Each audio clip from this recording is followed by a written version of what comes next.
करने वाली Birsa Ambedkar police students association की तरफ से यहाँ पे आए आप तमाम लोगों को जय भीम और गुल जवाहर। साथी वीरेंद्र ने कल के बारे में बताया, लेकिन मुझे लगता है फिर से उसको एक बात दोहराने की बहुत ज़रूरी है। फ्राइडे 23 दिसंबर को एकेडमिक काउंसिल मीटिंग हुआ था। इट वॉज स्पेशली कॉन्स्टिट्यूटेड, उसको स्पेशली बुलाया गया सिर्फ और सिर्फ वाइवा वॉइस को लेके डिस्कस करें। अक्टूबर में जो एकेडमिक काउंसिल मीटिंग हुआ उसमें एकेडमिक काउंसिल ने खुद ही एक कमेटी कॉन्स्टिट्यूट किया। उस कमेटी का नाम है प्रोफेसर अब्दुल नफी कमेटी।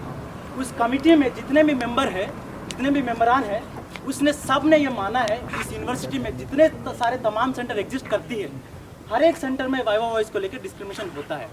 और इस कमेटी का एक भी मेंबर ने कमेटी के खिलाफ आज तक अभी तक डिसेंट नोट नहीं दिया हुआ है। अगर कोई कमेटी का मेंबर कभी एक डिसेंट नोट देता है तब वो कमेटी को लेकर दोबारा सोचने की ज़रूरत होता है। उस कमेटी का हर एक मेंबर बोल रहे, हर एक मेंबर का हस्ताक्षर है कि इस यूनिवर्सिटी में वाइवा वॉइस को लेकर डिस्क्रिमिनेशन होता है। उस कमेटी क्या रिकमेंडेशन देती है? वो कमेटी ये रिकमेंडेशन देती है कि यूनिवर्सिटी में वाइवा वॉइस जो है अभी 30 नंबर पे है, लेकिन उसको जो है 15 तक करना है। वो लोग कंपार्टमेंटलाइज किया है। 5 जो है आप प्रपोजल लिख के आएंगे उसके लिए नंबर होगा, आप प्रेजेंट होंगे उसके लिए नंबर होगा, फिर सवाल जवाब होगा, जब प्रोफेसर लोग सवाल पूछेंगे आप जवाब देगा उसके लिए नंबर होगा। ये कमेटी बोलती है। लेकिन हमारा ये डिमांड है कि बादशाह की तरफ से हमारी ये डिमांड है कि नंबर जो है 15 नहीं, हम लोग 10 के लिए डिमांड कर रहे हैं। अब जब कमेटी कॉन्स्टिट्यूट किया गया और स्पेशली एसी मीटिंग उसी को डिस्कस करने के लिए बुलाया गया, फ्राइडे को जो एसी मीटिंग हुआ उसमें वो कमेटी डिस्कस हुआ ही नहीं। जब वो टेबल किया गया था तो कुछ ही मिनट के लिए, उस वक्त कम से कम 23 प्रोफेसर लोग उसको अपोज किया है।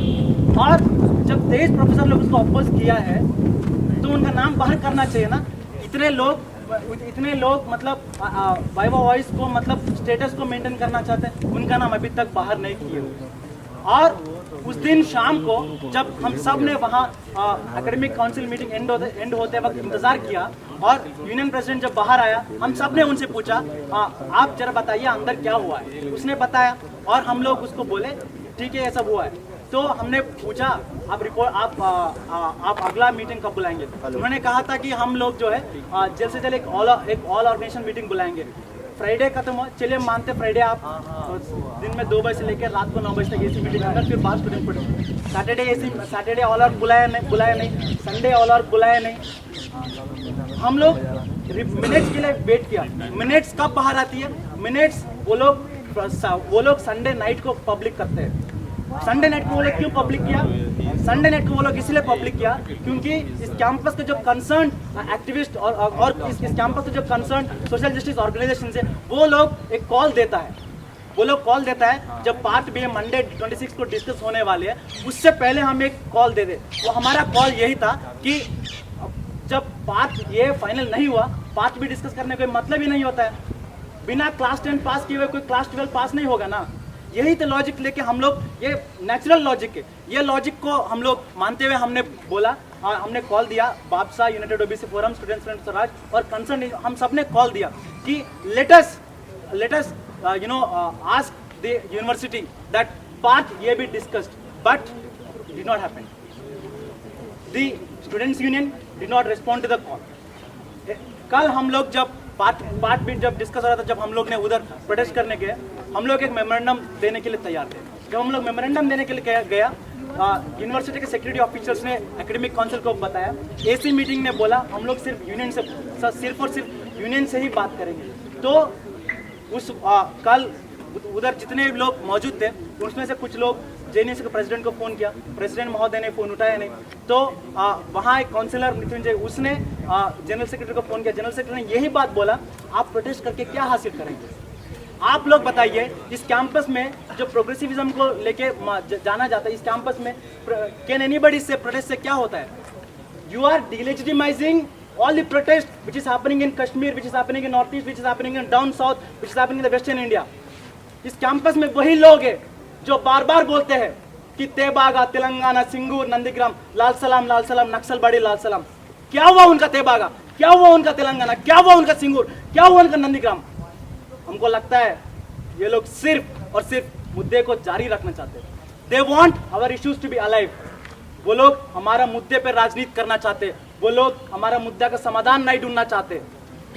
ये लोग वही लोग हैं। सिंगूर में कौन लड़ रहे थे, नंदीग्राम में कौन लड़ रहे थे, तेबागा में कौन लड़ रहे थे, तेलंगाना में कौन लड़ रहे थे? इस देश का दलित, इस देश का आदिवासी, इस देश का पिछड़ा, इस देश का माइनॉरिटी, इस देश का औरत, वही लड़ रहे थे। आप सब लोग जानते कि जब प्रेसिडेंट ने फोन नहीं उठाया, इसका मतलब क्या होता है?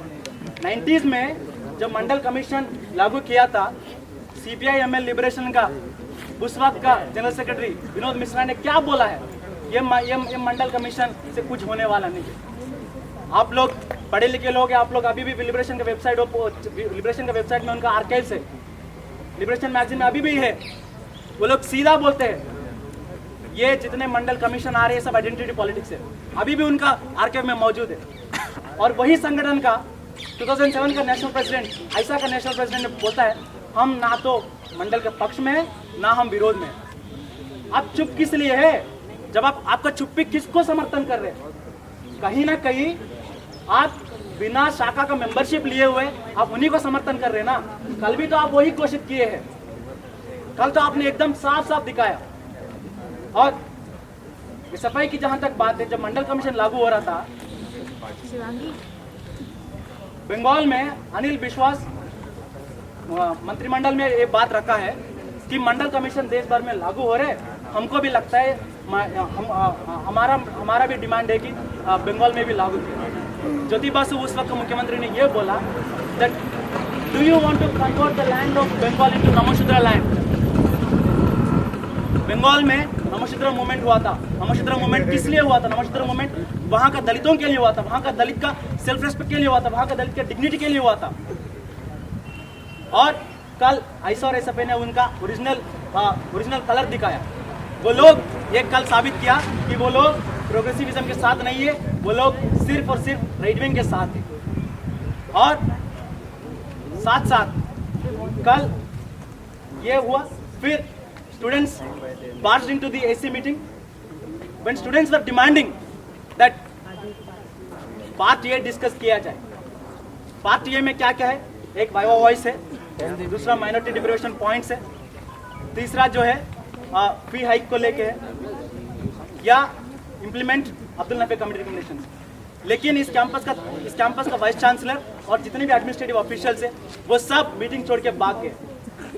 जब स्टूडेंट, यूनिवर्सिटी किस लिए बनती है? यूनिवर्सिटी क्या प्रोफेसर का सैलरी के लिए बनती है? यूनिवर्सिटी क्या वीसी के ऑफिस के लिए बनती है? यूनिवर्सिटी बनती है स्टूडेंट के लिए, यूनिवर्सिटी बनती है स्टूडेंट को रिसर्च करने के लिए। University is constituted only and only to make the education accessible to each and every student in this nation. But ये जेएनयू में क्या हो रहा है?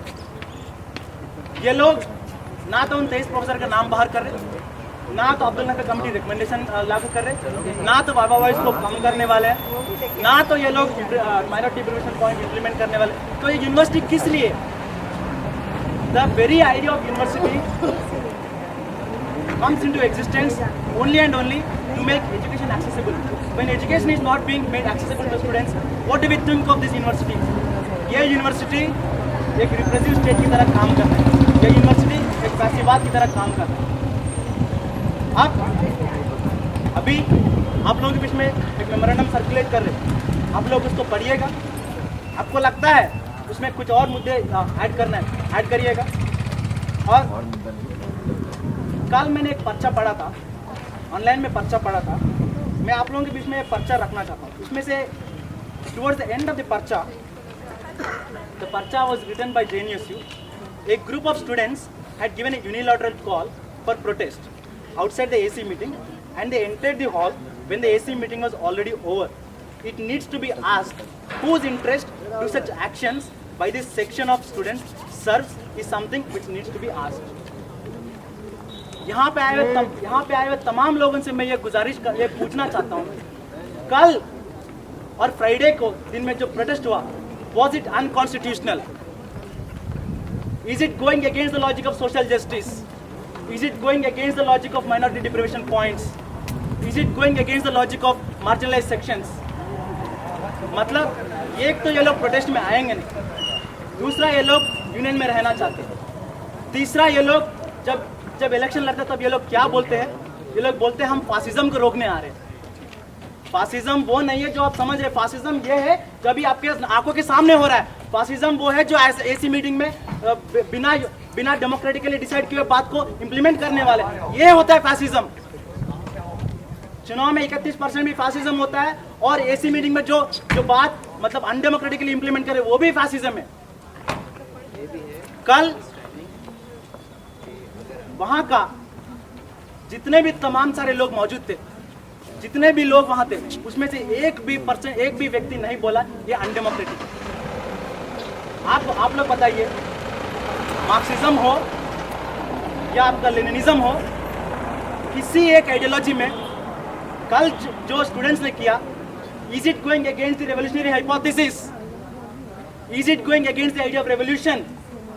मुझे लगता है कल जितने सारे लोग वहां एकेडमिक काउंसिल मीटिंग के अंदर गए और कल वो लोग जो नारा लगाए वो सब एक रेवोल्यूशनरी एक्ट किया है।